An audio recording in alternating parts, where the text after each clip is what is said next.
حضور صلی اللہ علیہ وسلم کے وصال کے وقت آپ کی عمر مبارک فقط 6 برس تھی. اور یہ سن کر آپ حیران ہوں گے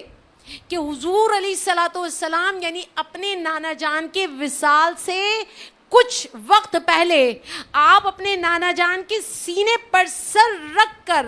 بے اختیار روتی ہیں, سسکیاں بڑھتی ہیں, کیونکہ آپ کے نانا جان اس ظاہری دنیا سے پردہ فرمانے والے ہیں. اور حضور علیہ الصلوۃ والسلام کا ظاہری طور پہ پردہ فرمانا اس معصوم اور ننھی سی شہزادی کے لیے بہت بڑا ثانیہ ہے. لیکن یہ ننھی سی شہزادی خبر نہیں رکھتی, یہ نہیں جانتی, اسے خبر ہی نہیں تھی کہ آئندہ زندگی میں اس پر اس قدر مصائب آنے والے ہیں, اس قدر قیامتیں ٹوٹنے والی ہیں, اس قدر اپنوں کے دکھ دیکھنے ہیں کہ اس کی کنیت ہی ام المصائب مشہور ہونے والی ہے. یہ ننھی شہزادی نہیں جانتی جب اس کے بابا مولا علی مشکل کشا 40 ہجری میں شہر کوفہ میں شہید ہوئے تو اس وقت یہ ننھی شہزادی تقریباً 35 برس کی تھی. 10 سال بعد 50 ہجری میں جب آپ کے بھائی امام حسن کو زہر دیا گیا تو اس وقت اس کے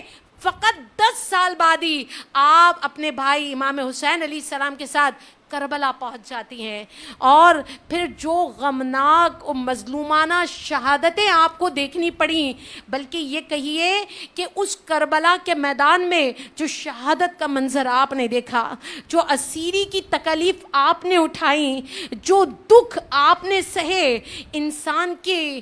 تصور سے بالا ہے. حضرت زینب رضی اللہ تعالیٰ عنہ کی زندگی میں وہ مصائب تھے, وہ مصائب کہ بالخصوص واقع کربلا نے میری اس شہزادی کو, یہ مولا علی کی نور نظر کو, یہ فاطمۃ الزہرا رضی اللہ تعالیٰ عنہ کی لقتے جگر کو ایک پہر میں یعنی 2 پہر میں بوڑھا کر دیا تھا. آپ کے سامنے آپ کے بھائی, آپ کے بھتیجے, آپ کے بھانجے, آپ کے بیٹے, ان کی لاشیں خون میں غلطہ بکھری ہوئی ہیں, بھائی کے بازو کٹے ہوئے دیکھے, اور فقط آپ کی عمر اس وقت کیا ہے, 55 سال. تو بچپن سے لے کر 55 سال تک نہ ختم ہونے والا غموں کا سلسلہ, دکھوں کا سلسلہ, مصائب کا سلسلہ رہا, تو پھر کیوں نہ آپ ام المصائب کہلائیں, کیوں نہ.